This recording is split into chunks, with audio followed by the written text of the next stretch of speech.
দর্শক, কুমিল্লায় বিএনপির চেয়ারম্যান তারেক রহমানের সমাবেশ ঘিরে নিরাপত্তা জোরদার করা হয়েছে। সুয়াগাজী ফুলতলী মাঠ থেকে বিস্তারিত জানাতে যুক্ত হচ্ছেন আমাদের সহকর্মী এনামুল হক।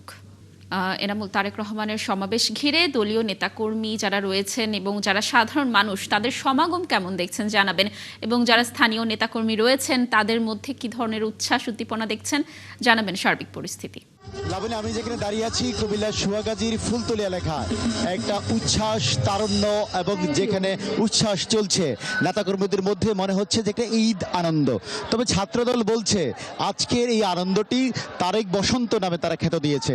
তবে এই জায়গায় কুমিল্লার বিভিন্ন উপজেলা থেকে নেতাকর্মীরা মিছিল সহকারে আসছে এবং আপনি দেখছেন যে সমাবেশ স্থলের সামনে জায়গাটি বিভিন্ন এলাকা থেকে মিছিলগুলো নিয়ে আসার ফলে কানায় কানায় সামনের অংশটিকে ইতিমধ্যেই জমাট বেঁধেছে এবং সেই জায়গায় নেতাকর্মীরা কিন্তু আসছে। এবং আজকের যে উৎসব, এই উৎসবকে কেন্দ্র করে নেতাকর্মীরা এক প্রকার উদ্দীপনা কাজ করছে। আমি যদি দু একজনের সাথে কথা বলি, এই যে আজকের উৎসব কেমন অনুভূতি আপনাদের? আলহামদুলিল্লাহ, আমাদের এখানে কুমিল্লা মহানগর এবং কুমিল্লা দক্ষিণ জেলা যে উৎসব আমেজ বলছে প্রিয় নেতা তারেক রহমানের আগমন উপলক্ষে আমরা স্বতঃস্ফূর্তভাবে আমরা বিশাল আয়োজনে আমরা গর্ববোধ করছি।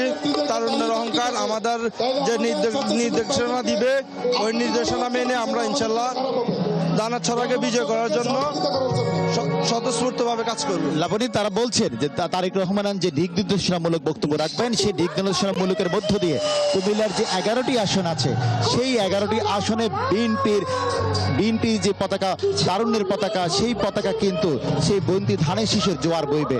এবং এই আগামী নির্বাচনকে কেন্দ্র করে তারেক রহমানের দিক নির্দেশনামূলক বক্তব্যের মধ্য দিয়ে বিএনপির ঐক্যটা আরো বেশি দৃঢ় হবে এবং সেই জায়গায় বিএনপির যে অবস্থানটি ছিল সেটি আরো পাকাপোক্ত হবে বলে তারা মনে করছেন। তবে ইতিমধ্যেই মঞ্চে কিন্তু চান্দিনা থেকে বিএনপির যিনি প্রার্থী ডক্টর রেদওয়ান আহমেদ, কুমিল্লা সদরের বিএনপির যিনি প্রার্থী মহিলক চৌধুরী এবং বিএনপির অ্যাডভাইজার হাজি আমিনুর রশিদ ইয়াসিন সহ কেন্দ্রীয় নেতৃবৃন্দরা ইতিমধ্যে মঞ্চে আসন গ্রহণ করেছেন।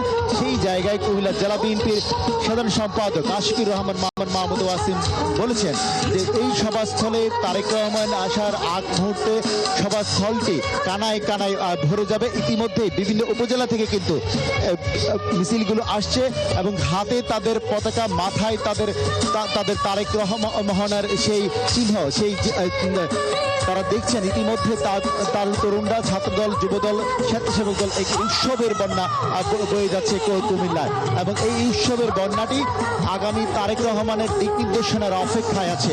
তারা বলছেন কুমিল্লা বিএনপির দীর্ঘদিনের ঘাঁটি এবং এই শক্ত ঘাঁটি আগামী দিনে আরো বেশি মজবুত করবে। তারেক রহমানের দিক নির্দেশনামূলক বক্তব্য তারা শোনার জন্য আগ্রহ করছেন। ছাত্রদল তারা বলছেন দীর্ঘদিন তারেক রহমানকে তারা সামাজিক মাধ্যমে দেখেছেন, তারেক রহমানের ভিডিও বার্তা শুনেছেন, আজকে তারা কাছ থেকে তারেক রহমানকে দেখবেন। এবং অনেক নেতৃবৃন্দরা বলছেন তারুণ্যের যে নির্ভর আগামীর বাংলাদেশ, তারেক রহমানের যে স্লোগান সবার আগে বাংলাদেশ, এই স্লোগানকে তারা ধারণ করার জন্য তারা এইখানে এসেছেন। এবং ইতিমধ্যে আপনি দেখছেন যে নারী যে নেত্রীরা তারাও তারা মিছিল সহকারে আসছেন এবং সবার সামনে জায়গাটি তারা আসন গ্রহণ করছেন। আমরা বলতে পারি যে এই সভাস্থল জায়গাটি যে ফুলতলী যে মাঠটি কিছুক্ষণের মধ্যে কানায় কানায় ভরে যাবে এবং নেতাকর্মীরা স্লোগানে মুখরিত আগামীর বাংলাদেশ তারেক রহমানের জন্য তারা তারেক রহমানের দেখার অপেক্ষায় রয়েছে এই কুমিল্লার নেতাকর্মীরা। এনামুল, ধন্যবাদ আমাদের সাথে যুক্ত থাকার জন্য। দর্শক, আমরা দেখছিলাম যে ফুলতলী মাঠ ইতোমধ্যেই জনসমাগমে মুখর হয়ে রয়েছে। সেখান থেকে সর্বশেষ তথ্য জানাচ্ছিলেন আমাদের সহকর্মী এনামুল হক।